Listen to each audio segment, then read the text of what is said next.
මේ අය මුහුදු නානවා කියලාද ඔයාලා හිතන්නේ? නෑ, මේ ඇවිල්ලා මාදලේ මඩිය මුහුදේ ගලක පැටලිලා. හම්බන්තොට තියෙන වැල්වැත්ත ප්‍රදේශයේ තියෙන මේ මුහුද ඇවිල්ලා අති භයානක මුහුදක්. ඔයාලට පේනවද මේ රැල්ලේ සැර? ඊයේ දවසෙත් මෙහෙම තමයි. අද ටිකක් ඊට වඩා වැඩි වගේ. මේ වගේ රැල්ලත් එක්ක මාදලේ මඩිය ගලක පැටලුවාම කොහොමද සැප? ඔයාලට පේනවද මේ වීඩියෝ එකෙන්ම ඔයාලට පේනවා ඇති මෙයාලා විඳින දුක.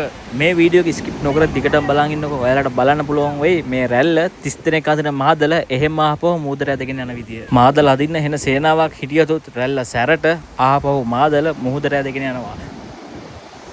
මොකද මේ? අන්න අර මාමවත් වතුර සැරට ගහන් ගිහිල්ලා. එහෙම දලක පැටලිලා කකුල. ඉතින් පේනව නේද? අමාරුව මෙතන මාදල අදින එකේ.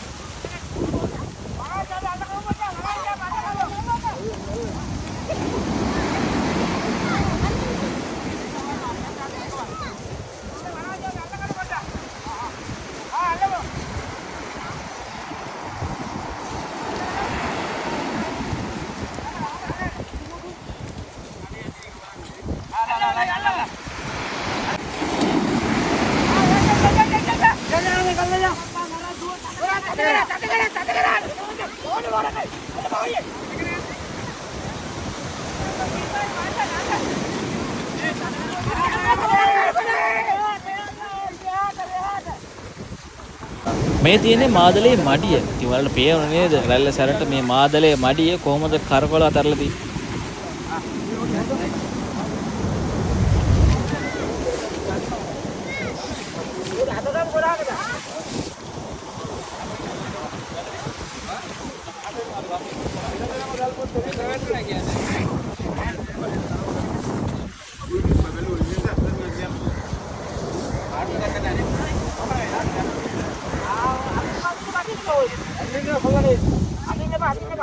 Mari, lihat kan, mau bismillah.